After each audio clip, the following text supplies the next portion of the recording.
Nah, kemudian terakhir ini nggak boleh lama-lama. Kalau lama-lama nanti sampean pinternya nyanyi saya. Jadi itu sudah itu.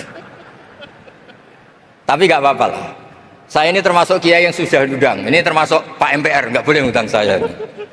Pak Nusron apalagi nggak boleh. Itu kalau di kampung sama saya hormat. Kalau di sini kok kayak menteri gitu. Menteri betul tapi. Lawang gurunya dia itu teman saya gitu. Jadi tanya ini kalau nggak percaya. Makanya kalau sama saya beliau cium tangan, saya sebetulnya ya nggak siap dicium tangan menteri itu nggak siap. Apalagi dihormati Pak Nazar nggak siap, nanti dikira minta haji malah repot. repot. Saya ini tadi bisik-bisik itu urusannya ilmu tasawuf, ya ada urusannya dengan haji. Nah, cocokan. Kenapa beliau suka ilmu tasawuf? Saya kan sering lihat beliau ceramah di TV. Katanya obat Gus obat. Anak-anakku sekalian, para jamaah majelis Rasulullah dan para pencinta Sayyidina Muhammad, sampai kita kepada tausiah terakhir. Nanti setelah ini ada zikir bersama, zikir jalalah seperti biasa. Namun kita akan dengarkan tausiah terakhir dari yang kita tunggu-tunggu, jauh-jauh dari Rembang, Jawa Tengah. Beliau menghadiri acara kita. Dan beliau tadi menyampaikan, saya tanya, Gus, kira-kira Gus Baha mau di podium atau di sini? Saya milih ceramahnya sambil duduk. Jadi khasnya Gus Baha ini adalah anak-anakku sekalian sangat tawadhu. Ilmunya luar biasa, tapi tawadhunya juga luar biasa. Beliau tidak mau berdiri, beliau akan duduk saja. Jadi mohon kita simak, kita dengarkan tausiah dari beliau. Mudah-mudahan ini bermanfaat untuk dunia dan akhirat kita. Kepada Al-Mukarram Kiai Haji Bahauddin Nur Salim atau Gus Baha, alaihi fal yatafaddal mashkur wa ma'jur.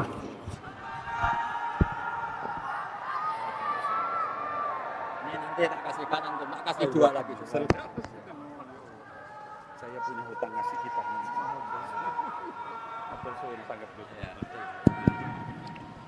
Assalamualaikum warahmatullahi wabarakatuh. Waalaikumsalam. Alhamdulillahirabbil alamin wassalatu wassalamu ala asyrofil mursalin sayyidina maulana Muhammadin wa ala alihi wa sahbihi ajmain amma ba'du. Ingkang sangat kula hormati niki wonten Habib Nabil, semua keluarga besar Habib Muntir, semua min usulihi wa furuhi sedanten ingkang kula hormati. Ingkang terhormat Habib Ahmad Bahar, Habib Ja'far Al-Attas, niki wonten Profesor Nazaruddin, wonten Pak Muzani, wonten Mas Nusron sedanten ingkang kula hormati. Yang spesial, saya ini punya dua permintaan. Satu, jangan diundang lagi. Dua, saya minta maaf kalau yang ingin ngundang, mohon nggak usah diteruskan. Saya akan cerita yang ilmiah. Saya terima kasih tadi sama Habib Abdullah bin Ja'far sama Ustadz Hasan Saifur Rijal. Begini, kenapa saya banyak dikutip para narasumber? Karena saya ini jenis kiai yang otoritatif. Jadi saya ini karena nggak menteri, sehingga kalau belajar itu serius sekali. Ya alhamdulillah ini ada Pak Muzani, orang yang bisa ngelantik seseorang jadi presiden. Masih punya utang satu, bisa nggak ngelantik kita jadi ahli surga? Begini kalau cerita ilmiah, nanti saya baca hadisnya. Ada kelebihan kita jadi manusia itu justru karena ketidaktahuan kita. Kita tentu hingga detik ini tidak melihat surga langsung, tidak melihat neraka langsung, apalagi melihat Allah Subhanahu wa Ta'ala. Tapi selalu ada teori, dan ini dibenarkan oleh semua ulama karena ini nas itu mansus. Dan itu diantara kelebihan Rasulullah SAW adalah diutus kafatan linnas, untuk semua orang. Sehingga ada orang ditanya, dengan apa kamu tahu kalau Tuhan itu satu? Orang ini dengan enteng menjawab, innal isnaini, angka 2, 3, 4 dan seterusnya, nisbatu dzalika ilal wahid nisbatul far'i ilal asli. Jadi segampang itu nerangkan ayat qul huwallahu ahad, Allah itu satu. Karena angka itu 2, 3 sampai 1 miliar 1 triliun, nisbatu dzalika ilal wahid nisbatul far'i ilal asli. Semua itu asal usulnya satu. Begitu juga sebegitu gampangnya Syekh Nawawi Al-Bantani menerangkan kenapa bismillah itu dimulai ba. Huruf hijaiyah kan alif, tapi kalau bismillah dimulai dari satu ba. Ba itu ada titik satu. Anda gambar kambing, gambar apa saja, gambar Anda entah baik entah jelek, itu tetap dimulai satu titik. Nah, satu titik ini disebut nuqtatil wujud, asal usul wujud.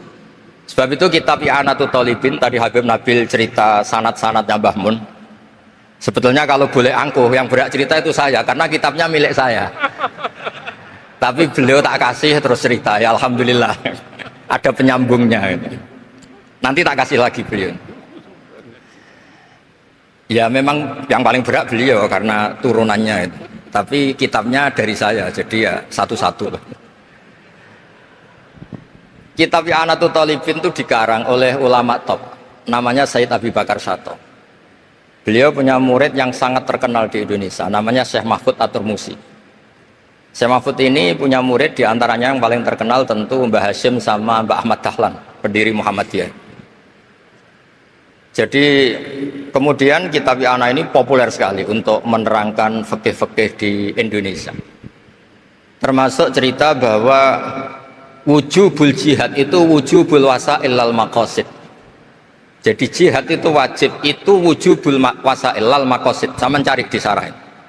Sekiranya dakwah itu bisa tidak dengan jihad, dengan pengajian kayak Majelis Rasulullah, kayak Majelis Nurul Mustafa, kayak kiai-kiai kampung, itu sudah cukup karena sudah isolul maksud, orang sudah menjadi kenal Allah Subhanahu wa taala.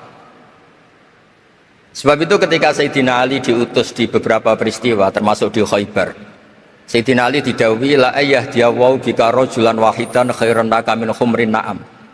Ada satu saja yang Islam karena kamu itu lebih baik daripada kemenangan. Nah, kemudian ini supaya otoritatif menghormati masjid ini, Masjid Istiqlal, masjid yang luar biasa bersejarah. Saya baca keterbatasan kita, tapi ini menjadi kelebihan. Ini hadis di Shahihul Bukhari. Nanti sebagian materinya saya tinggal supaya ini tadi otoritatif tadi, supaya semuanya pakai sanad. Ini hadis dari Shahihul Bukhari, sehingga Anda tidak perlu tanya ini sahih apa enggak.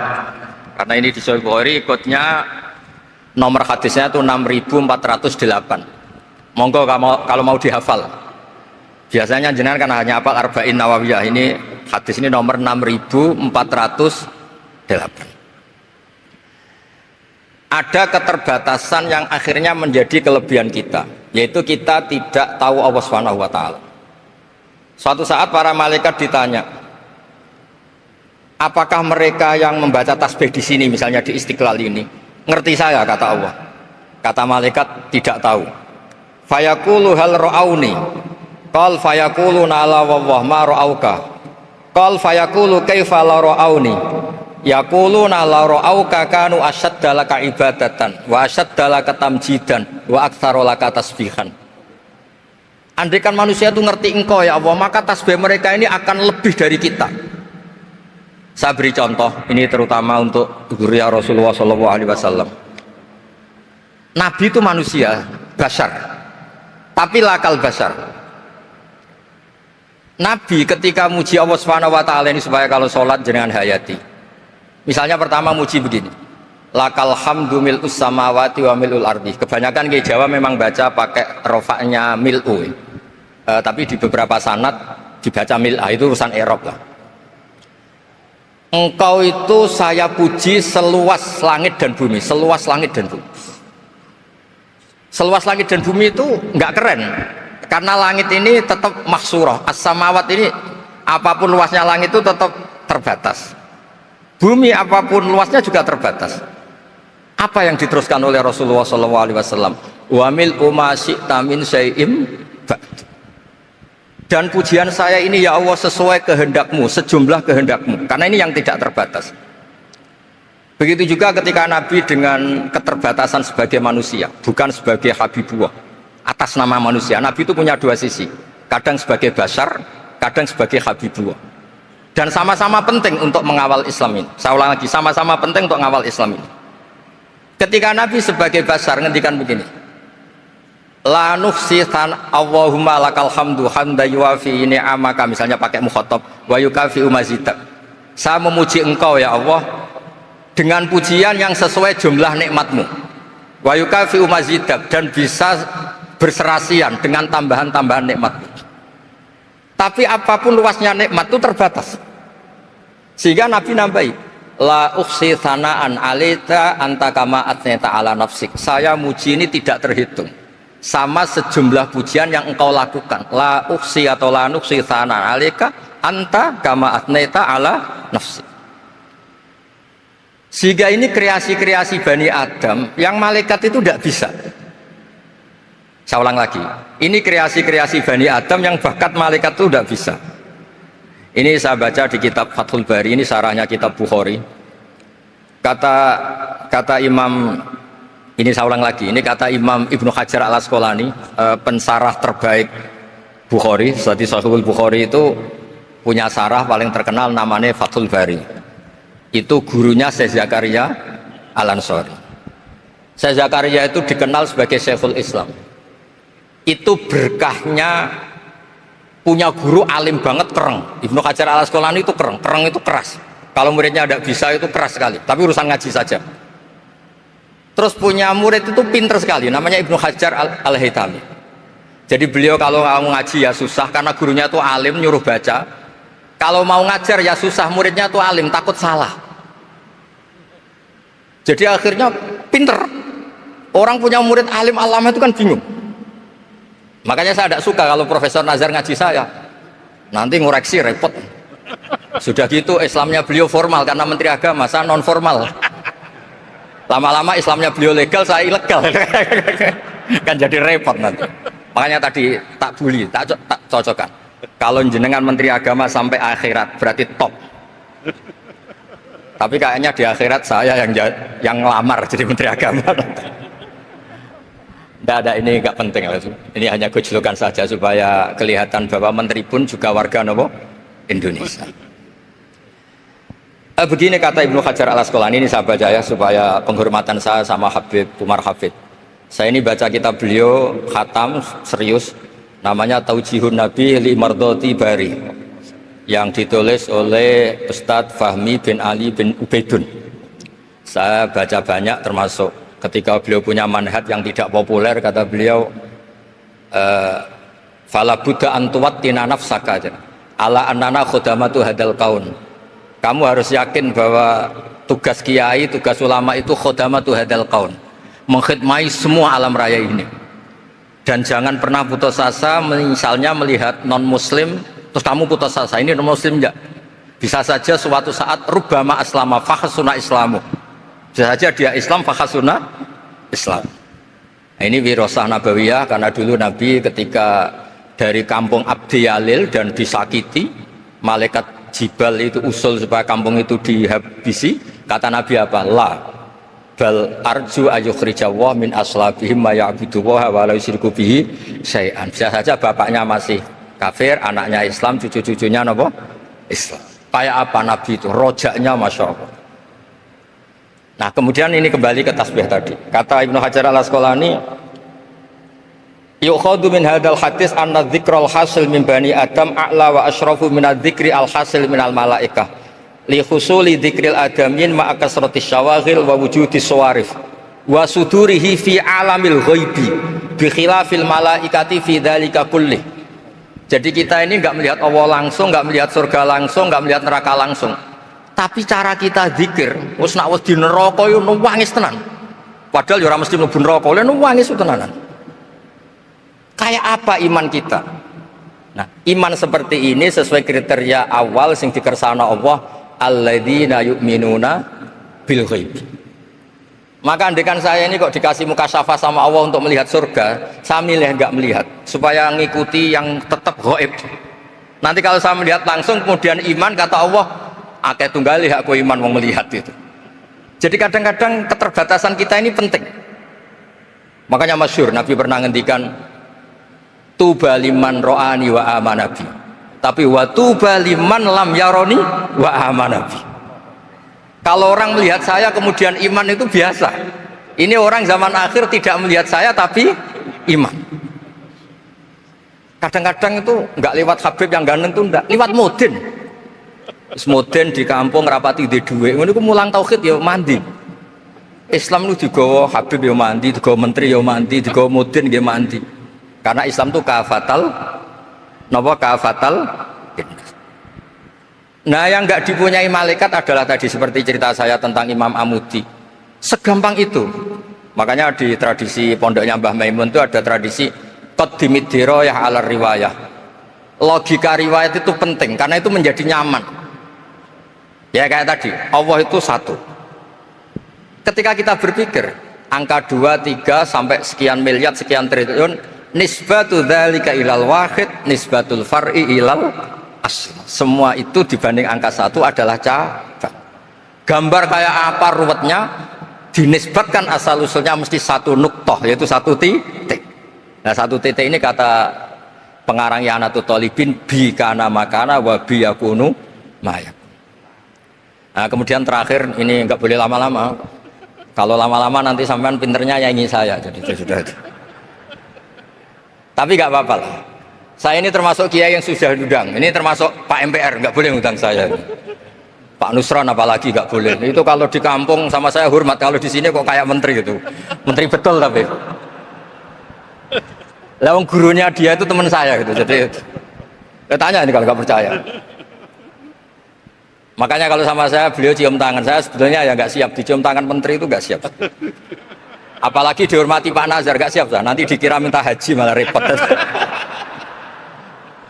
repot. Saya ini tadi bisik-bisik itu urusannya ilmu tasawuf, ya ada urusannya dengan haji. Nah, cocokan. Kenapa beliau suka ilmu tasawuf? Saya kan sering lihat beliau ceramah di TV. Katanya obat Gus obat. Orang kalau belajar tasawuf kan kepenak itu. Kayak wis ahli swarga kan kepenak di tasawuf itu kan mang. Sekarang saya cerita tentang ini karena bidang yang saya tekuni. Ada kitab tentang ulumul Quran namanya Al-Mufradat fi Gharibil Quran. Dikarang oleh Ar-Raghib Al-Asfihani. Ini kitab luar biasa. Di situ hanya cerita lafat-lafat per kata. Saya tadi sebelum kesini ngajar dulu di pondoknya Beki, Baitul Qurannya Pak Kures. Karena memang saya termasuk pengajar di sana. Artinya kalau saya sering ke situ jangan iri, memang saya termasuk pengajar di sana. Termasuk pengajar yang keren maksudnya.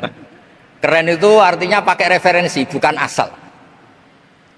Begini kata kitab itu. Rasulullah SAW itu kan punya nama Muhammad, orang yang banyak sikapnya atau semua sikapnya terpuji. Termasuk ketika sebagai manusia, sama lagi termasuk ketika sebagai apa? Manusia.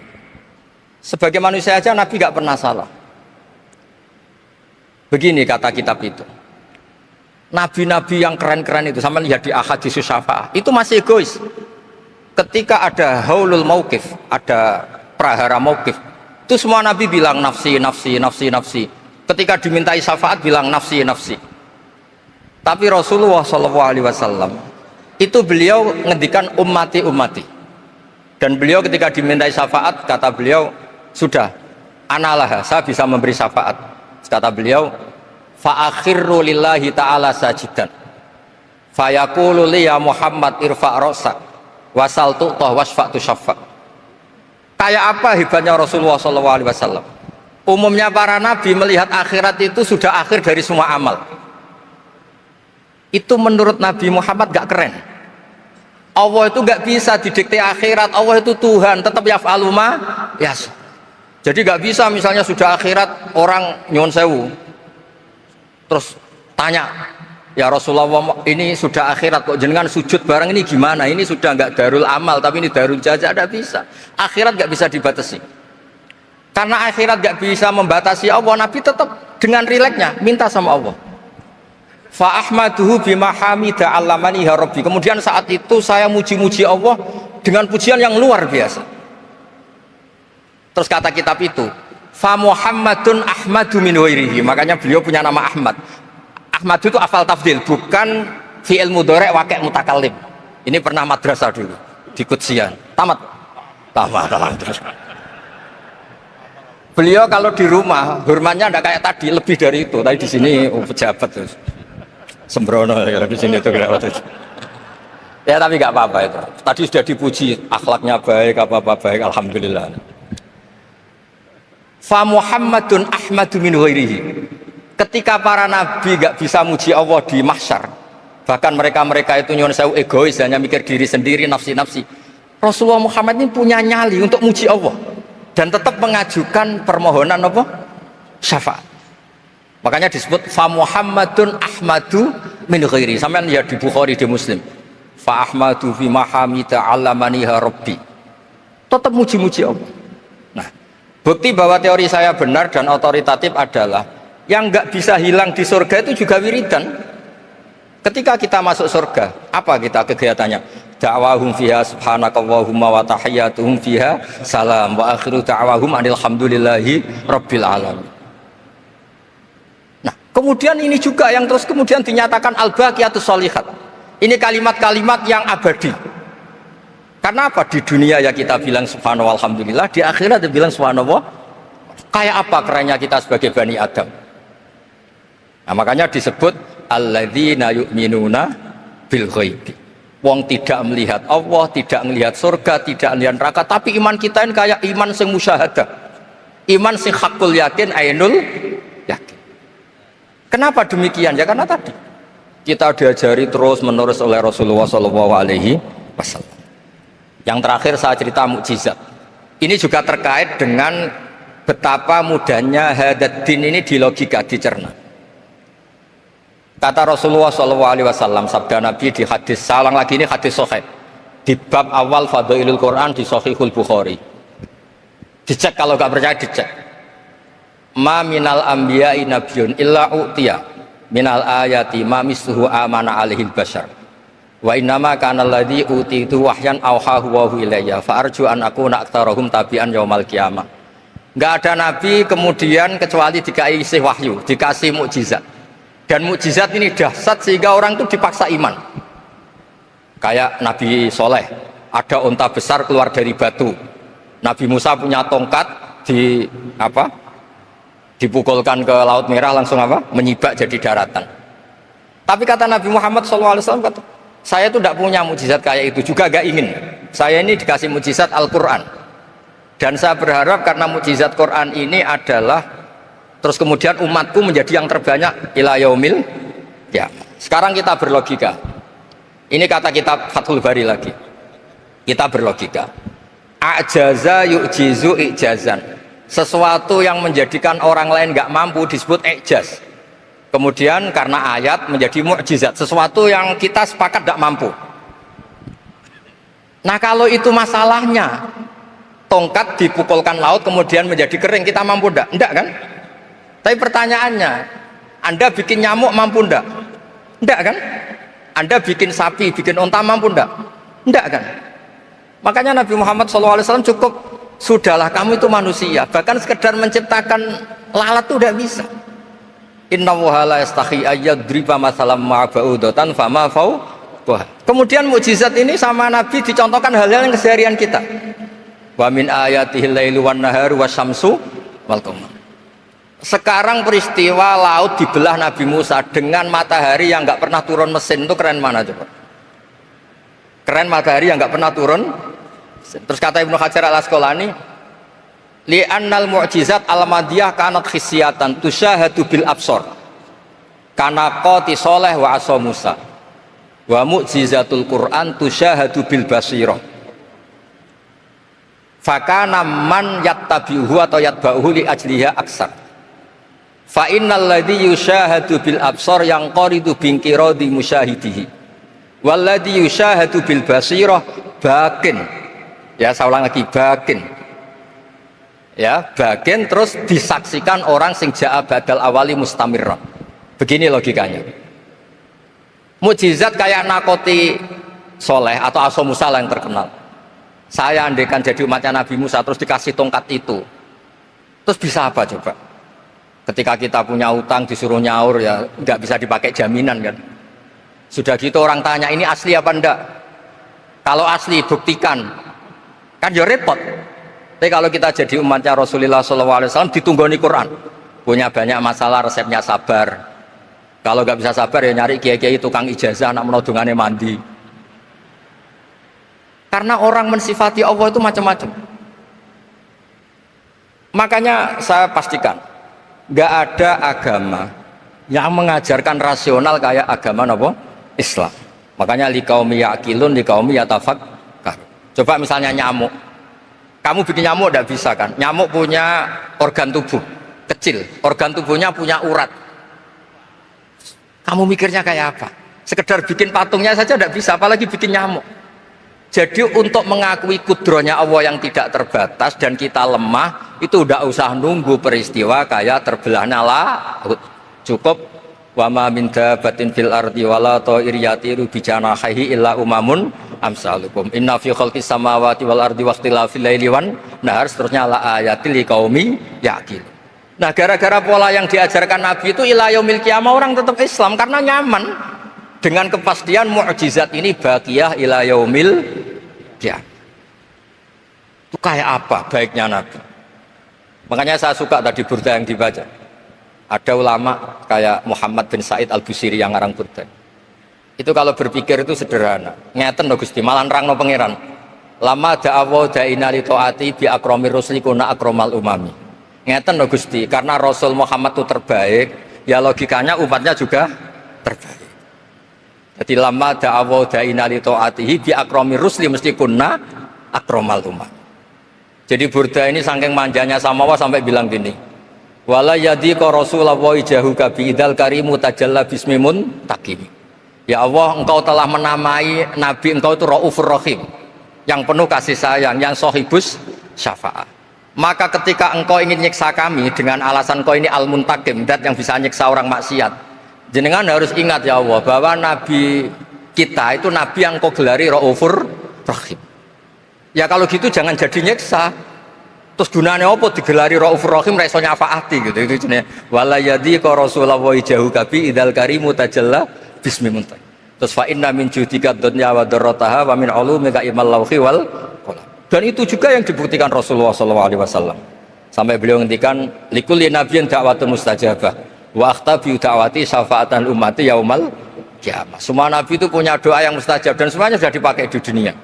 Tapi saya menyimpan jatah itu supaya saya tetap punya hak syafaat fi yaumil qiyamah.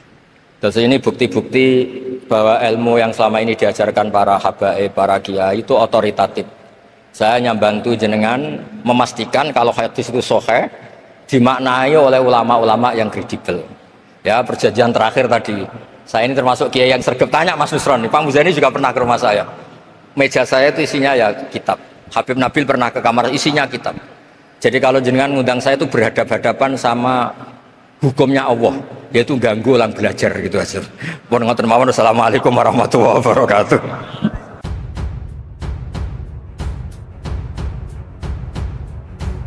Assalamualaikum warahmatullahi wabarakatuh. Pemirsa Hidayah Rabbi yang budiman, surga adalah tempat yang dijanjikan Allah bagi makhluk-makhluk pilihannya. Tidak hanya manusia, beberapa hewan juga dijamin Allah untuk mendapat tempat mulia tersebut. Dalam berbagai kitab sirah dan tarik, terdapat kisah-kisah yang mengisahkan hewan-hewan istimewa yang perannya begitu besar dalam sejarah Islam. Mereka tidak hanya menjadi saksi, tetapi juga memiliki kontribusi luar biasa dalam berbagai peristiwa penting yang membuktikan kekuasaan dan kebesaran Allah Subhanahu wa Ta'ala. Salah satu referensi yang menyebutkan hewan-hewan tersebut adalah Hasyiah Kisah Al-Mi'raj karya Syekh Ahmad Ad-Dardiri. Dalam kitab ini disebutkan ada 10 hewan yang akan masuk surga, meskipun tidak dijelaskan secara rinci. Ulasan berikut akan mengupas lebih dalam kisah-kisah mereka yang diabadikan dalam Al-Quran maupun hadis. Kisah-kisah ini tidak hanya memperkaya keimanan kita, tetapi juga mengajarkan betapa segala ciptaan Allah memiliki hikmah dan peran dalam menunjukkan kebesarannya. Mari kita simak daftar 10 hewan yang dijanjikan masuk surga berikut ini. Pemirsa Hidayah Rabbi yang budiman, dalam Hasyiah Kisah Al-Mi'raj, Syekh Ahmad Ad-Dardiri menyebutkan bahwa ada 10 hewan yang kelak akan masuk surga. Meski dalam kitab itu tidak disebutkan satu persatu secara lengkap, Tetapi berikut ini disampaikan ulasan-ulasan singkatnya sesuai dengan yang dijelaskan kitab-kitab syirah dan tarikh. 1. Buraq, tunggangan Nabi Sallallahu Alaihi Wasallam. Buraq merupakan hewan surga yang dipilih malaikat Jibril untuk menjadi tunggangan Nabi Sallallahu Alaihi Wasallam menempuh perjalanan Isra Mi'raj. Buraq itu terpilih karena kerinduannya berjumpa dengan sang Nabi Sallallahu Alaihi Wasallam. Nama Buraq sendiri berasal dari kata barku yang berarti kilat. Pasalnya ia melaju dengan sangat cepat secepat kilat, sehingga mempersingkat waktu tempuh Rasulullah Sallallahu Alaihi Wasallam dari Masjidil Haram ke Masjidil Aqsa hingga ke Sidratul Muntaha dengan hanya waktu 1 malam. Menurut sejumlah riwayat, buraq merupakan hewan seperti kuda, berbulu putih, memiliki sayap di kedua pahanya. Ukuran tubuhnya lebih besar dari keledai, namun lebih kecil dari kuda. Kelebihannya, selain berjalan cepat, kaki depannya bisa terangkat saat jalan menurun dan kaki belakangnya terangkat saat jalan menanjak. Kelak, hewan ini akan kembali masuk surga. Demikian seperti hadis riwayat Abu Ya'la dari Ibnu Mas'ud. Sumber Ibnu Katsir Al-Bidayah wa Nihayah Juz 4 halaman 272. Kedua, unta Nabi Saleh alaihi salam. Pemirsa Hidayah Rabbi yang budiman, Allah memberi mukjizat kepada Nabi Saleh berupa unta hamil yang keluar dari batu. Unta itu menghasilkan susu segar yang dapat dinikmati orang-orang sekampungnya. Namun di antara penduduk Samud ada yang jahat dan sampai tega membunuh unta tersebut. Akibat perbuatan kaum Samud itu, Allah menurunkan azab hujan batu kepada mereka.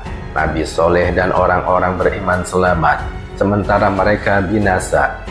Dikabarkan unta ini diperkenankan Allah untuk masuk surga.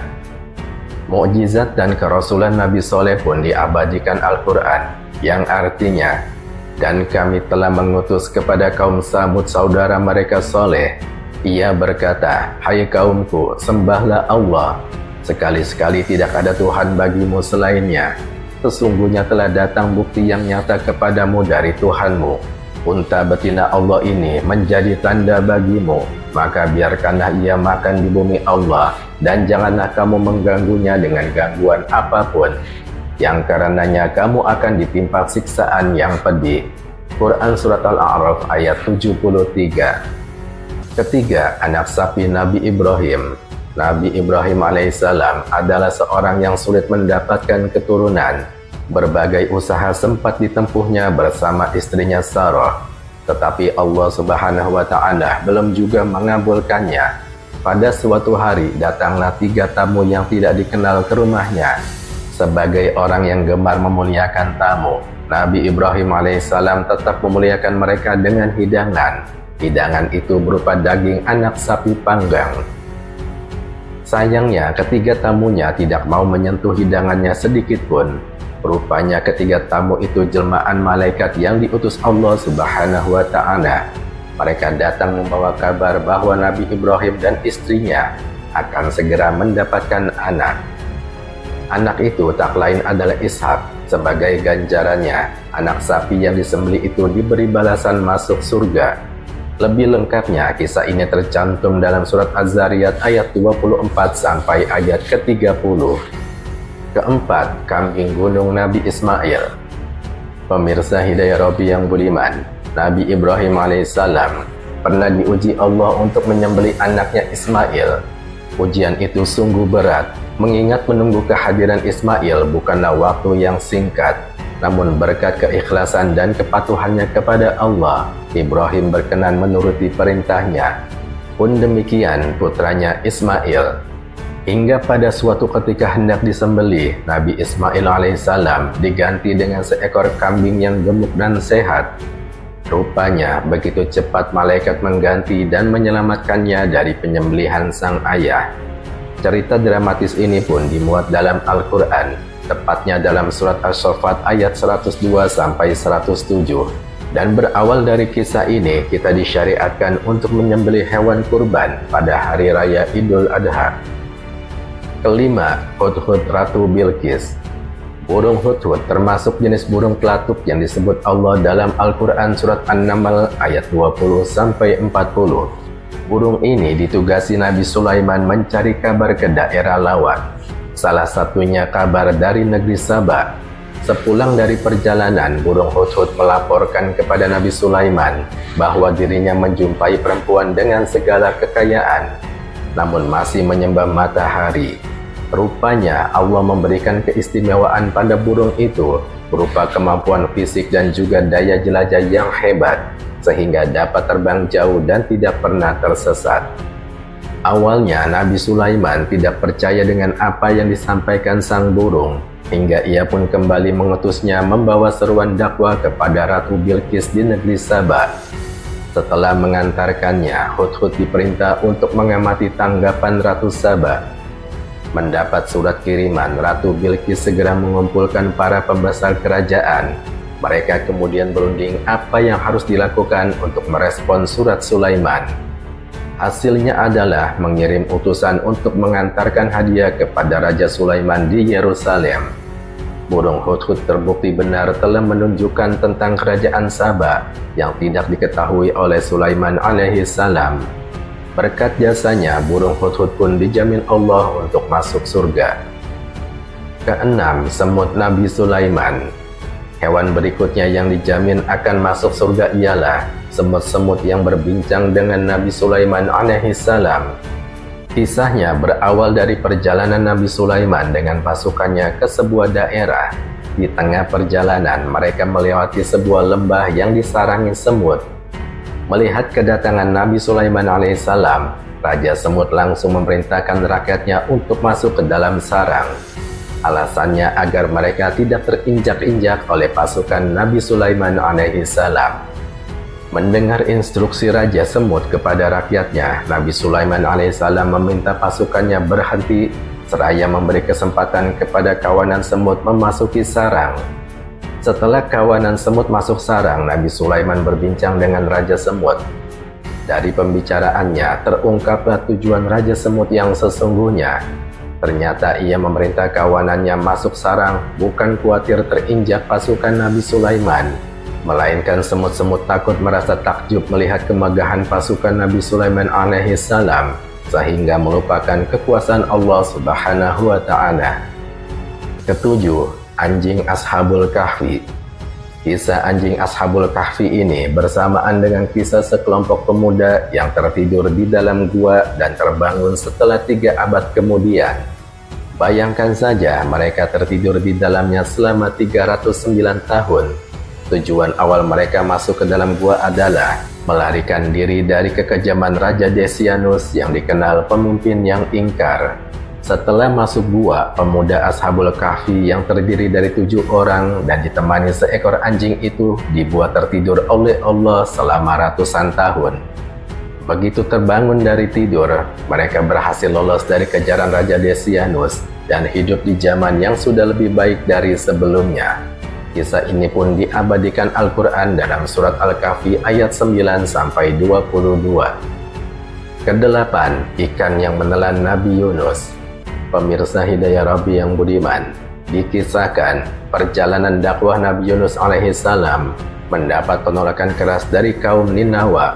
Alasan penolakan mereka adalah karena Nabi Yunus seorang pendatang. Hingga akhirnya Nabi Yunus alaihissalam merasa putus asa dan pergi menaiki kapal yang penuh dengan muatan. Di tengah perjalanan, badai besar menghadang kapal yang ditumpanginya. Akibatnya satu persatu muatan dibuang ke laut, termasuk muatan orang. Saat diundi, keluar nama Yunus dan mengharuskan dirinya melompat ke laut. Sesaat melompat ke laut, Nabi Yunus langsung ditelan ikan besar. Akibatnya sang Nabi bertahan selama 40 hari di dalam perut ikan. Selama itu, ia senantiasa berdoa dan memohon ampun kepada Allah. Ia merasa bersalah karena meninggalkan kaumnya begitu saja. Setelah dirinya berhasil keluar dari perut ikan, Nabi Yunus kembali menemui kaumnya dan mendakwahi mereka. Sejumpanya dengan mereka, Nabi Yunus pun terkejut karena melihat orang-orang Ninawa telah beriman kepada Allah. Rupanya sejak Nabi Yunus pergi dan badai besar menimpa kaum Ninawa, mereka baru sadar bahwa apa yang dikatakan Nabi Yunus adalah benar. Di saat yang sama, Allah pun menyelamatkan Nabi Yunus dari badai besar dan memerintahkan ikan menelan serta mengeluarkannya dengan selamat. Kesembilan, sapi betina Bani Israel.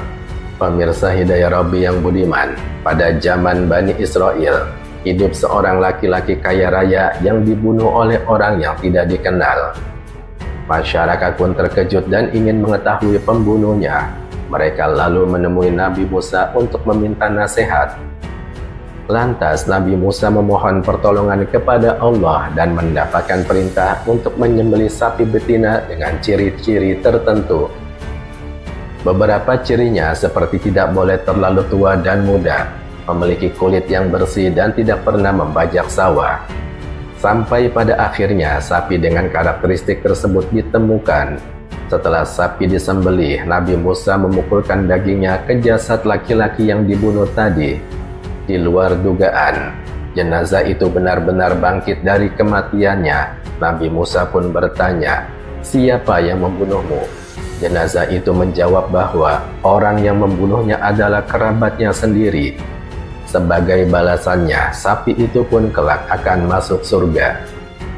10. Keledai Nabi Uzair. Dalam suatu perjalanan menunggang keledai, Nabi Uzair alaihissalam berhenti di sebuah desa yang hancur akibat peperangan. Tulang-tulang manusia berserakan di mana-mana. Dalam hati, Nabi Uzair sempat bertanya-tanya, bagaimana Allah menghidupkan tubuh-tubuh hancur seperti ini? Kemudian Allah menjawab pertanyaannya. Ia ditidurkan di bawah pohon desa selama 100 tahun. Tubuhnya sampai hancur dengan tanah. Begitupun keledainya. Ketika Nabi Uzair terbangun, tubuhnya kembali utuh. Saat itu pula dirinya menyaksikan kekuasaan Allah membangkitkan keledainya yang sudah hancur jadi tulang, bahkan yang sudah menjadi tanah. Berkat jasanya menjadi bukti kekuasaan Allah, keledai itu pun dijamin masuk surga. Pemirsa Hidayah Rabbi yang budiman, dari kisah-kisah 10 hewan yang dijamin masuk surga ini, ada begitu banyak pelajaran yang bisa kita petik. Pertama, semua makhluk diciptakan oleh Allah dengan tujuan tertentu. Tidak terkecuali hewan-hewan ini yang mengajarkan kita tentang ketaatan, kesetiaan, dan perjuangan di jalan kebenaran. Buraq menunjukkan bagaimana kerinduan kepada Rasulullah SAW menjadi sebuah kehormatan besar. Unta Nabi Soleh yang mengingatkan kita tentang pentingnya menjaga amanah yang diberikan Allah. Sedangkan burung putut dan semut Nabi Sulaiman mengajarkan pentingnya komunikasi, kepemimpinan, dan kepatuhan kepada pemimpin yang bertakwa. Selain itu, kisah-kisah ini juga menjadi bukti nyata tentang kebesaran dan kekuasaan Allah. Hewan-hewan ini, meskipun kecil atau tampak biasa, memiliki peran besar dalam menyampaikan pesan-pesan ilahi. Hal ini menjadi pelajaran penting bagi kita manusia untuk selalu mengingat bahwa setiap perbuatan, sekecil apapun, bisa menjadi jalan menuju ridho Allah dan kebahagiaan di akhirat. Pemirsa Hidayah Rabbi yang budiman, kisah-kisah inspiratif ini nyanyi ben tawadhu sederhana bahasane, ora usah sok suci, biasa wae. Dadi nak Muhammad bin Yahya ya amak ini qasidah, terjemahannya sholawat. Gus Apeng wis nyanyi kan wis gampang. Ngaji lagu. Insyaallah barokah tawadhu niku apik lah. Terus Imam Bukhari ketika mau kapundhut itu tertib sekali. Saya banyak membuktikan baik secara bacaan maupun nyata. Orang-orang soleh itu kalau mau kapundhut itu tertib. Mulane sampai nak kapundhut aja selonang-selonong. Nak mati ku sing tertib. Sing rapi lah, tertata.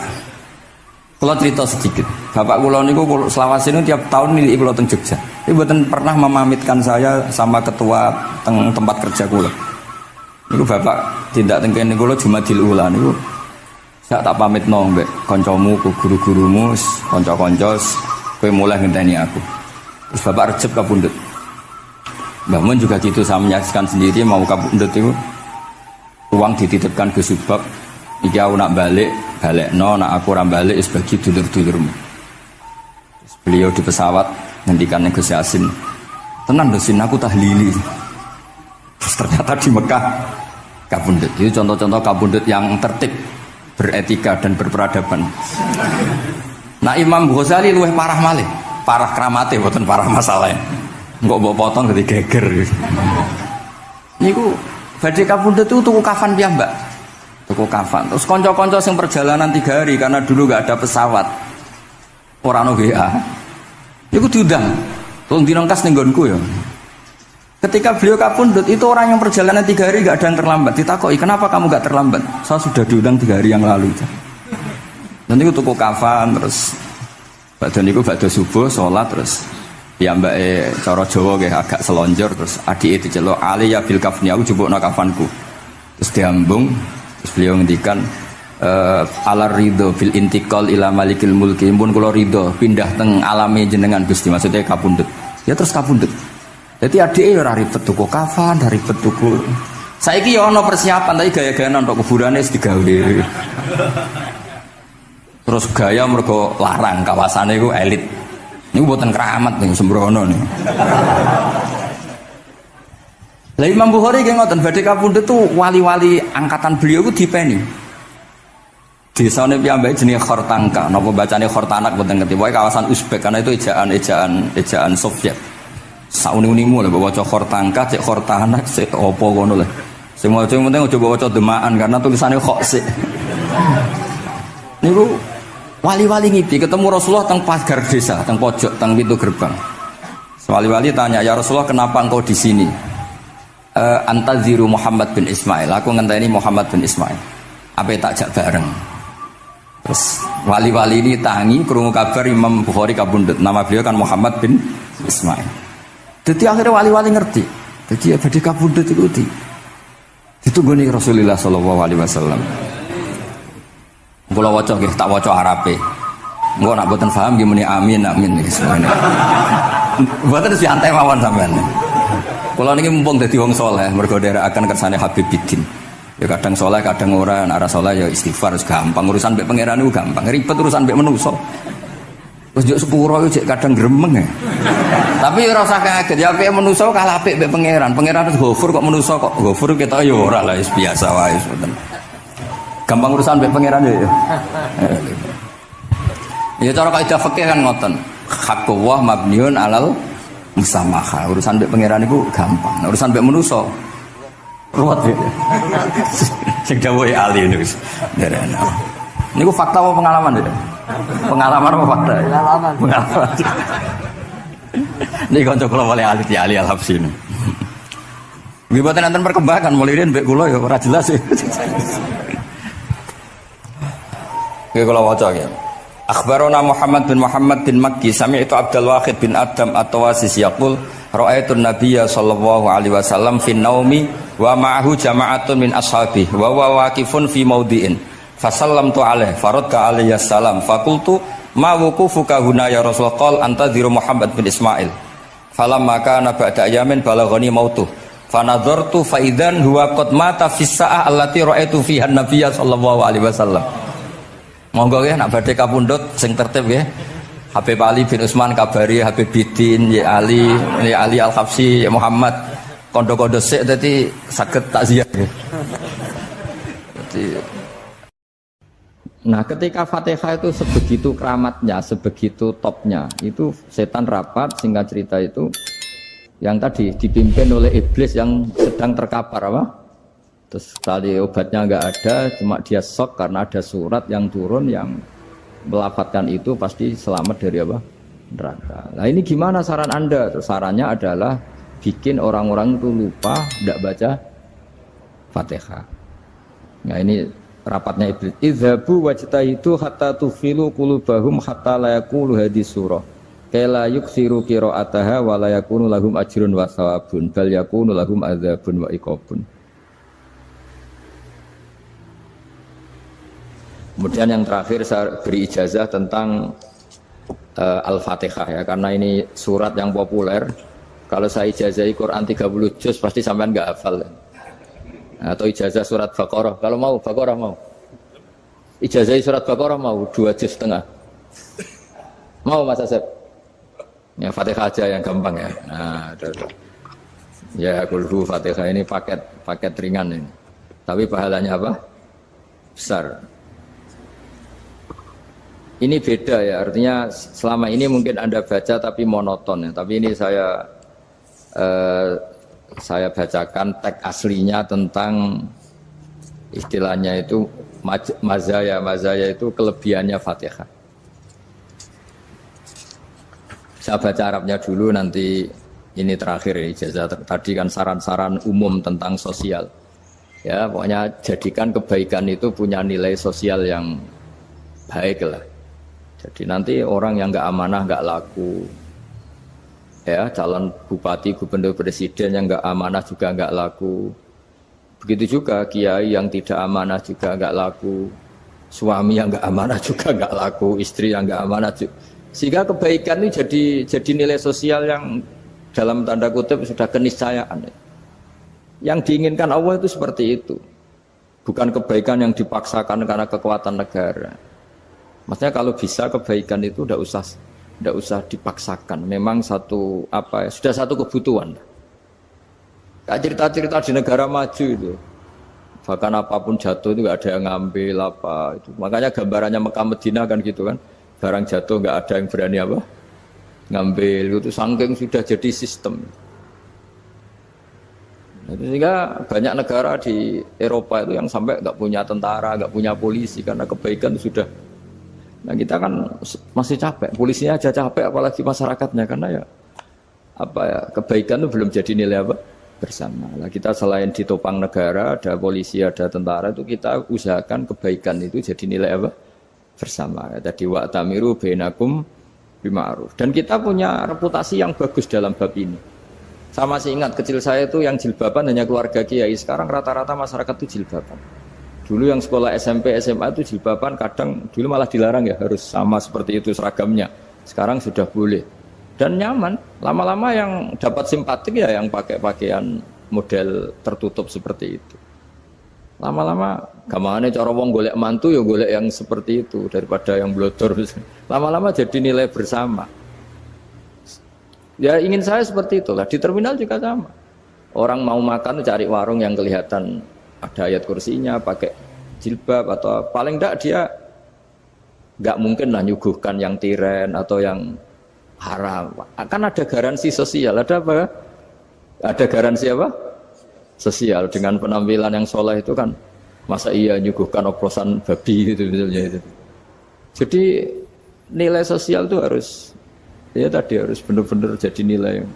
Sehingga negara biar gak capek-capek. Polisi juga gak capek kan, karena tugasnya corong Jawa mau ngawat-ngawati tok, tapi sudah tidak perlu tegang karena kebaikan sudah jadi nilai apa bersama. Ingat-ingat ya ayatnya tadi, wa'tamiru bainakum bima'ruf. Jadi kebaikan itu harus jadi nilai bersama. Iktimar itu menjadi urusan bersama. Makanya kalau kita rapat besar disebut apa? Muktamar. Muktamar itu urusan bersama. Ya tadi imamnya sholat juga menopang Gojek karena enggak lama-lama nopang Grab, nopang Kernet, nopang penjaga Indomaret, penjaga bensin, pom bensin. Nah dia hanya punya waktu 5 menit terus imamnya baca Baqarah kan. Iya imamnya mursyid, mungkin dia tambah lama tambah dapat aplaus dari muhibbinnya, tapi makmumnya dia tambah lama tambah dapat penghormatan dari pecintanya, tapi kitanya wah khusyuk wali kan, dia dapat status naik lah. Kita yang sudah tidak ikut jadi wali diganggu apa pekerjaannya. Kalau ada imam seperti itu sampai mufarokoh saja, niat ya Allah sampai sini saja saya makmum orang itu, silakan orang itu punya urusan sendiri dengan jenengan ya sudah, atau salib saja apa. Dan itu boleh kalau dalam fikih namanya apa? Mufarokoh. Mufarokoh itu niat. Tapi kamu jangan langsung selonong mufarokoh, niat dulu. Pamit sama Allah bahwa sekarang mau mufarokoh. Ya, tapi ya jadi sholat yang aneh kan, imamnya masih rukuk, kamu terus sujud, terus apa-apa selesai ya. Mungkin dalam pandangan itu orang lain ini maksudnya makmum gimana ini kok begini. Tapi sudahlah Allah Maha tahu. Insya Allah dimaklumi. Ya saya baca tentang Fatihah ya, karena sampean pasti sering baca Fatihah. Supaya apa sekaligus jadi jimat lah gitu. Jadi Kalau kamu sering di jalan-jalan yang mungkin sepi atau mungkin kan tidak semua teman Grab itu nasibnya bagus yang di Semarang Jogja. Mungkin yang di Kalimantan di Papua kan ada yang 10 kilo gak ketemu rumah, ya kan? Ya lihat di TV-TV itu kan kasihan kan. Sudah 10 kilo gak ketemu rumah, penumpangnya kewekar preman tuh kan. Ini makan orang enggak kan gitu. Kan ujiannya dua. Kalau penumpangnya cantik itu ya kecoba syahwat, kalau preman takut. Jadi orang itu selalu ujian itu. Sing sedengan itu kan jarang orang itu. Jadi kalau penumpangnya perempuan cantik ujiannya itu syahwat, kalau preman ujiannya ketakutan. Kalau orang yang lemah bawa uang ujiannya kamu ingin garong. Jadi hidup itu memang semuanya ujian. Liyabluwakum ayyukum ahsanu amala. Makanya saya sering ditanya oleh teman-teman, Gus, nah ujiannya kenal wong wedok elek piye sama? Kenal wong ayu ujiannya syahwat, kenal wong elek ujiannya ngenyek. Itu sama-sama dosa. Syahwat ya dosa, ngenyek juga dosa. Welek keriting untune metu ya dosa ngomong gitu. Kadang-kadang orang berpikir enak kancanan wong elek gak dosa. Kata siapa kancanan wong elek itu ya dosa karena bawaannya ngenyek. Ngenyek itu menyepelekan itu. Makanya saya itu ya nggak mau berteman sampean. Nanti kan bawaannya ngenyek atau seneng ya enggak tahu. Ya sudah ada takdir saja kalau ketemu ya tak ulang ngaji gitu. Tapi ini ngaji terakhir, setelah ini ngaji biasa aja, enggak usah resmi gini. Ngaji kok resmi aneh. Pokoknya nanti suatu saat kalau pandemi sudah berlalu saya akan ngaji Rebone, lalu ini ngaji. Ini ngaji yang kurang bagus karena ngatur kiai kurang berkah ini. Nanti tapi ya lumayan lah masih mau ngaji. Ngaji kok tanggal ini jam ini. Sekarang suatu saat kamu tak panggil, Mas Wahyu datang ke sini jam ini tidak mesti bisa. Mungkin pas ada acara apa, maaf ke sini pas ngecek pas apa. Jadi ya sudah tapi tak maafkan enggak apa-apa. Takdir ya. Tak bacakan supaya sampean tahu keramatnya bismillah. Nah, sebelum saya bacakan bismillah Fatihah tak beritahu tentang ilmu tafsirnya karena ini penting sekali. Fatihah itu dawuhnya Allah, tentu itu dawuhnya Allah. Saya ulang lagi itu kalamullah. Tapi yang sudah diberikan kesampaian ke kita semua. Sehingga seakan-akan itu menjadi dawuhnya kita ke Allah. Jangan salah loh ya. Fatihah itu dawuh Allah tapi sudah diberikan ke kita. Sehingga posisi kita itu yang punya itu.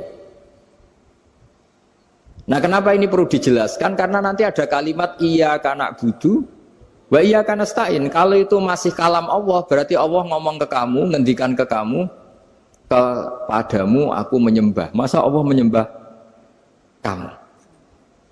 Nah sehingga ilmu tafsir itu menyelesaikan itu dulu ya. Saya ulang lagi ya, sebelum sampean sering baca Fatihah, aku yakin ya sering baca. Tapi barokahnya tidak paham itu tidak pernah janggal.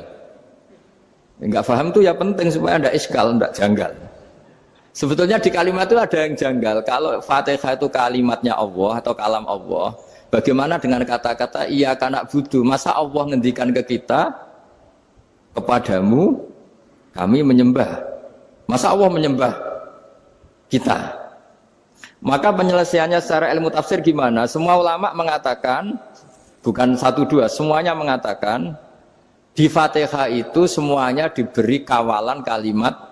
Saya ulang lagi ya, di Fatihah itu semuanya diberi awalan kalimat qulu, katakan wahai hambaku begini. Ya, katakan wahai hambaku begini. Nah, begini ini pelajaran dari Allah yang sudah diberikan ke kita.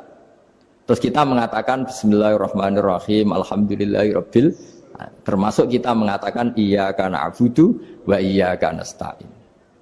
Jangan bayangkan Allah ngendikan ke kita. Kalau Allah ngendikan kita berarti gini, hei Wahyu, ihdinas siratal mustaqim, tunjukkan saya jalan yang benar.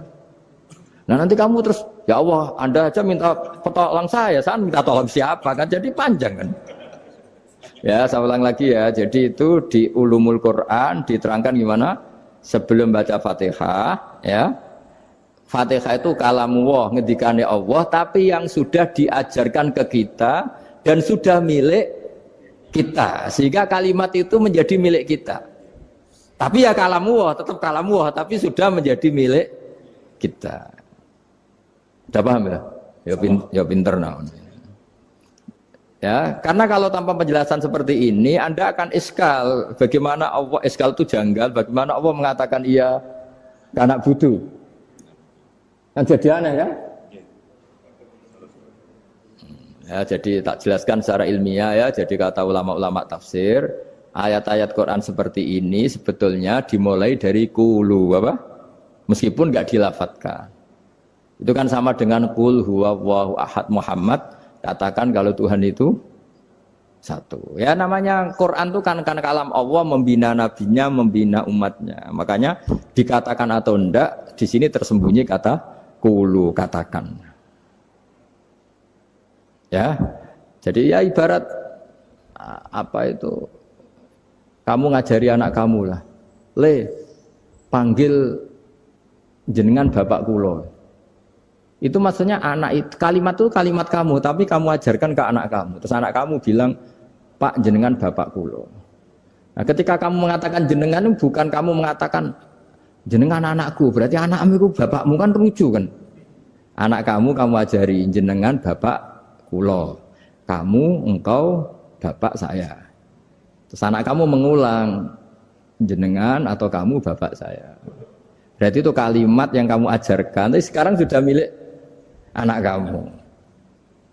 Kalau itu kalimat kamu kan lucu, masa anak kamu bilang bapak. Nah itu seperti itu. Jadi ulama memberi solusi atau jawaban iyyaka na'budu wa iya, itu sebelumnya ada kata-kata qulu, katakan wahai hambaku, hubungan kamu dengan saya adalah katakan iyyaka na'budu wa iyyaka nasta'in. Terus hubungan kamu dengan saya katakan juga dalam doamu ihdinas siratal mustaqim. Jelas ya, jadi itu kalam Allah yang sudah milik kita karena diajarkan Allah untuk kita. Dong ya? Ya dong, gak jelas gak. Tapi bagus gak jelas itu bagus. Kalau kamu jelas gak jadi digrab, jadi gubernur. Min azimi fadliha kasratu asma'iha wa fadail ukhra. Ini cerita dramatisnya surat Al-Fatihah. Qala Abu Hurairah radhiyallahu anhu inna iblisa ranna khina unsitat al-Fatihah. Jadi iblis itu begitu kesakitan. Ini kitab Abwaabul Farad karangannya Sayyid Muhammad Alawi, juga kutipan dari beberapa kitab. Yang jelas beliau sendiri juga ngutip dari beberapa riwayat di beberapa hadis. Halaman 123. Ketika Fatihah turun itu iblis kesakitan. Kayak orang sakit gigi lah, tersiksa sisanya karena turunnya surat apa? Al-Fatihah. Artinya kalau Anda baca Fatihah dijiwai, maka Anda melemahkan setan, melemahkan iblis. Wa qala Mujahid, khina unzilat Fatihatul kitab ronna fastama indahu asyayatin. Jadi ketika Fatihah itu turun, iblis itu terkapar lah kira-kira. Sampai dijenguk banyak setan. Jadi kemana di ICU lah kira-kira gitu kalau sekarang itu. Entah Covid entah enggak tahu, pokoknya di ICU sampai dijenguk banyak setan. Enggak tahu bawa apa enggak tahu, pokoknya dijenguk banyak setan. Ono yang nyangoni karena ini apa? Ketuanya apa? Pingsan, sakit. Di iblis itu sakit sampai dijenguk anak buahnya setan-setan. Ya, semoga kalian semua tidak kenal setan. Kalau kenal berarti teman, apa? Wa qalu misla dzalik. Wa qala lahum laisa mimma taquluna syai'un walakin unzilat suratun laisa ajru qailiha illa an harrama alaihi nar jahannam. Saya ini bukan sakit fisik kata iblis. Kamu tidak usah jenguk saya, datangkan dokter terbaik, tidak usah. Saya ini tidak sakit fisik. Saya ini sakit karena ada surat yang diturunkan, yang pahala yang melafatkan surat itu pasti selamat dari neraka. Padahal misi terbesar saya ini supaya manusia masuk neraka. Sekarang punya tamengnya. Wah pusing kan? Ya seperti orang lah, goda sampean ternyata sampean setia, itu kan pusing. Nah ternyata tidak setia, itu yang akhirnya ribet kan itu. Jadi iblis itu cita-cita terbesarnya kan semua orang itu masuk neraka. Nah sekarang turun satu surat yang gara-gara surat itu siapapun yang baca dijamin selamat dari neraka. Jadi walakin unzilat suratun laisa ajru qailiha illa an harramallahu alaihi nar jahannam. Karena jadi dia shock lah, kalau orang di Jawa itu bilang shock. Aduh sial nasib saya ini umat nggak bisa saya goda lagi karena punya tamengnya tadi punya. Qad tolakaidukum wa makrukum. Rekayasa kalian sekarang itu tidak ada gunanya semua. Nah, ini alhamdulillah di Indonesia kelihatan kan banyak yang miskin, banyak yang susah. Tapi selagi mereka masih sholat, itu keinginan mencari halal itu masih tinggi. Kayak apa kita di tengah kota, jauh dari anak istri, jauh dari tetangga. Biasanya kalau orang jauh dari anak istri, tetangga kan sakar PDW. Tapi yang soleh masih banyak, sudah jauh dari keluarga tetap lurus. Loh kalau yang dekat lurus kan wajar konangan wong akeh gitu. Ini sudah jauh masih lurus. Nah ini nggak lepas dari barokahnya surat apa? Surat Fatihah tadi. Jadi karena ada surat yang menjamin pelafalnya atau qailiha terbebas dari api neraka. Wa qalat as-sayatinu lahu is ayyusai'in ta'muruna ya maulana. Faqala lahum idhabu wajtahidu hatta tukhfilu qulubahum hatta la yaqulu hadhihi surah. Lalu kita gimana? Jari para setan gitu. Lalu kita gimana? Terus kata iblis, sudah bikin mereka lupa sehingga tidak baca lagi. Selagi masih baca kita pasti keok. Jadi kalau sampean sudah jarang baca Fatihah itu berarti sudah bagian dari kemenangan apa? Iblis. Jadi kalau sampean sudah jarang baca Fatihah itu berarti bagian dari kekalahan Anda, kemenangan iblis. Masih sering baca? Berapa kali? Terus apa lagi?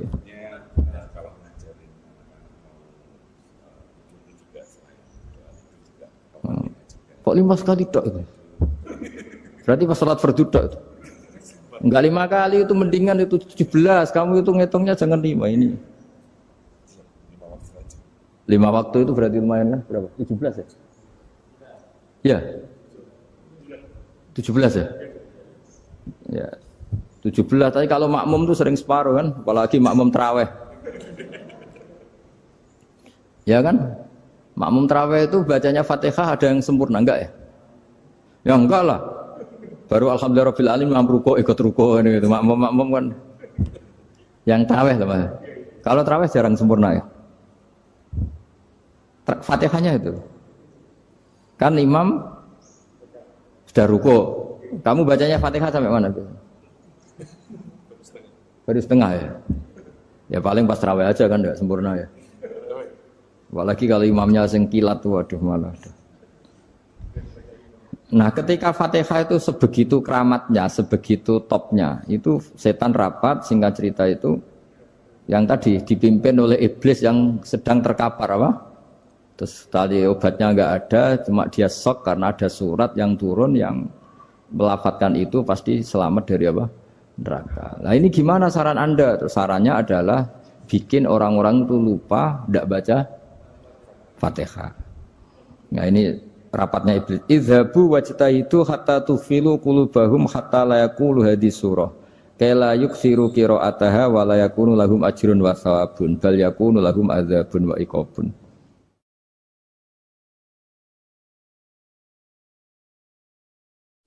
Jadi saya mohon selama ini Anda sudah baca, tapi mungkin hanya rutin saja. Napa rutin? Saja. Jadi barokahnya ngaji ini kamu punya kekuatan atau punya semangat membaca karena ini surat yang luar biasa. Ibarat gini, kalau sampean tanya, saya juga sering mikir, masa Gus hanya surat kok punya kekuatan seperti itu? Di dunia ini kata Allah, mulai Nabi Adam sampai kiamat, nggak ada yang bisa menandingi kekuatan kalimah. Kalimah itu kata-kata. Nggak ada yang bisa menandingi kata-kata. Misalnya Anda nge-grab, berangkat istri cuek, berangkat cuek. Itu beda dengan ketika meskipun satu kalimat. Wes Pak, muga-muga dilindungi pangeran, mugi-mugi jenengan selamat. Itu menjadi teduh dan semangatnya luar biasa karena kayak mendapat support. Jadi kira-kira kalimat itu hubungannya kita dengan Allah Fatihah itu seperti itu. Kamu melafadzkan satu kata-kata yang dibenarkan langit bumi, dibenarkan aras, dibenarkan malaikat, dibenarkan semua penghuni di dunia ini. Sehingga itu efeknya luar biasa. Itu seperti gini ya, kamu cerai sama istri, terus nikah lagi katut babon. 10 tahun anak kamu dididik, ibunya benci kamu. Dan memang Anda layak dibenci. Duwidek. Dan sampai nggak pernah manggil kamu Pak. Suatu saat, kamu tentu rindu kan, ingin dipanggil Bapak oleh anak kamu.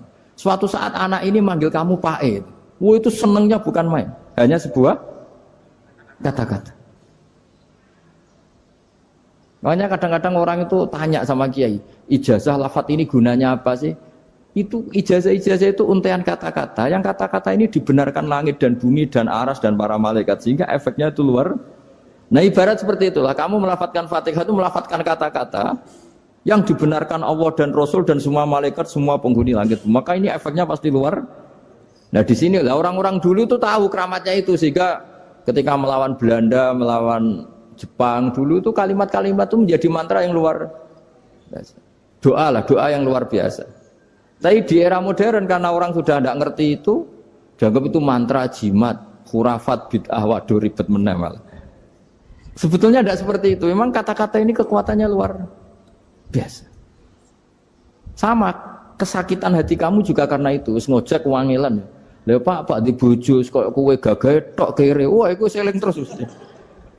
Padahal kalimat itu kan tidak melukai secara fisik, tapi apa kerjanya sesuk sarasa-rasen. Karena terus dengan pengadilan seperti itu kan ngapain kerja demi perempuan yang seperti ini. Lagi-lagi kata-kata ini luar. Nah bayangkan kalau kata-kata itu adalah kalimat yang diajarkan Allah lewat Rasulnya, lewat malaikat Jibril. Kayak apa kekuatannya? Nah kira-kira Fatihah itu gitu. Kalimat yang baik, kalimat thayyibah diajarkan oleh Allah dan Rasul. Kayak apa kira-kira kekuatannya? Pasti luar biasa. Wong support yang dikatakan istri kita, anak kita aja luar biasa. Apalagi ini support yang diajarkan Allah dan Rasul. Ya makanya saya mohon kalau baca Fatihah, baca kalimat-kalimat thayyibah ketika sholat itu dijiwai. Ya misalnya Rabbana lakal hamdu mil'us samawati wa mil'ul ardi wa mil'u ma syi'ta min syai'im. Engkau zat yang layak dipuji dan pujian ini memenuhi langit dan bumi. Karena kita tahu nggak ada sejengkal di alam raya ini kecuali di situ ada rahmat Allah. Misalnya kamu bisa lewat sampai rumah saya, kamu mungkin anggap biasa saja. Coba kalau ngalami likuifaksi, tahu-tahu bumi ini ambles, bisa ngelewati yang likuifaksi itu luar. Tanyakan orang pernah ngalami likuifaksi di Sulawesi, itu melihat bumi bisa diinjak gak ambles itu, wah luar. Dan sampean gak ngalami itu sehingga lewat bumi ya biasa aja. Coba kalau ngalami seperti tidur, ya biasa aja. Coba kalau ada gempa, bahwa bumi tenang ini sudah nikmat yang luar biasa. Masa kamu ngakui nikmat nunggu digituin? Ya kan? Nah, makanya baca Fatihah dijiwai lah bahwa ini kalimat yang luar biasa. Nah, saya teruskan. Warwa Muslimun fi sahihihi an Ibnu Abbas radhiyallahu anhuma annahu qala bainama Jibril alaihi salam qaidun dan Nabi sami anaqidan min fawqih farafa'a ra'sahu faqala hadza babun minas sama futihal yawma lam yuftah qaddu ilal yaum fanazala minhu malakun faqala hadza malakun nazza ilal ardi walam yanzil qattu illal yauma fasallim waqal absyir binuraini qad uti tahuma lam yu'tahuma nabiyyun qablak Fatihatul kitab wa khawatimus suratil baqarah. Jadi suatu saat Jibril ini jagongan kira-kira gitu sama Rasulullah. Tahu-tahu langit itu gemuruh. Langit gemuruh kata Jibril terus semuanya ngangkat kepala ke langit. Ini pintu langit baru ini dibuka yang sebelumnya tidak pernah dibuka seperti ini. Turunlah malaikat, yang malaikat ini pun malaikat spesial yang nggak malaikat murahan lah kira-kira gitu, yang nggak pernah turun ke bumi kecuali juga saat itu. Dengan penyambutan yang luar biasa, dengan semuanya tidak pernah terjadi. Hanya karena surat Fatihah. Jadi ini surat yang luar biasa, pengawalannya lewat malaikat yang spesial nggak pernah turun di bumi kecuali saat itu. Penyambutannya juga nggak pernah seperti itu, baru seperti itu. Jadi semuanya itu spesial. Nah, kenapa ini spesial? Karena di situ ada isi puja-puji kepada Allah Subhanahu wa ta'ala. Ada ikrar kita, alhamdulillah rabbil alamin, ar-rahmanir rahim. Ikrar ini penting. Kalau contoh paling gampang gitulah. Kamu punya istri selama ini cerewet terus. Suatu saat ngomong, "Pak, tak angen-angen ra ono wong lanang koyo sampeyan." Wah, itu langsung tidak ada lelaki sebaik engkau. Itu sama senengnya, masya Allah. Karena ada ikrar dari seorang istri ke kamu. Nah bayangkan kalau ikrar kita sebagai hamba diakui oleh Allah Subhanahu, maka ikrar ini akan dicatat sebagai kebaikan kita yang kita panen nanti di akhirat. Karena ada ikrar. Kita ikrar bahwa alhamdulillah rabbil alamin. Kita ikrar ar-rahmanir rahim. Kita ikrar maliki yaumiddin. Kita ikrar iyyaka na'budu wa iyyaka nasta'in. Sampean misalnya jadi orang Indonesia, ketemu orang Indonesia yang makmur di Jerman.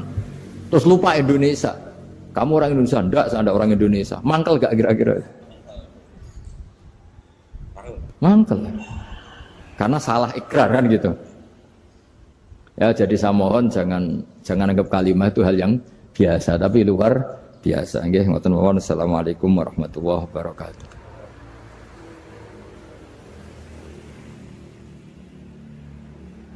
Saya berkali-kali kampanye di mana-mana lah, kampanye dan menganjurkan. Di antara catatan dalam Suhufi Ibrahim wa Musa kan ada kan di Quran itu yang dinamakan lampiran-lampiran wasiatnya Nabi Ibrahim dan Nabi apa? Musa. Itu di antara catatannya begini. Orang yang punya akal itu adalah orang yang bisa menikmati sesuatu yang baik. Misalnya gini, contoh gampang gini. Kamu punya anak pertama atau punya anak yang masih kecil. Itu gendong tuh senangnya bukan main. Melihat anak sehat tuh senangnya bukan main. Mungkin saat itu banyak orang yang sedang maksiat dengan perempuan nakal atau dengan teman-teman nakalnya. Yang nganggap seperti itu tidak nikmat. Tapi andaikan ini ditimbang ya ditimbang.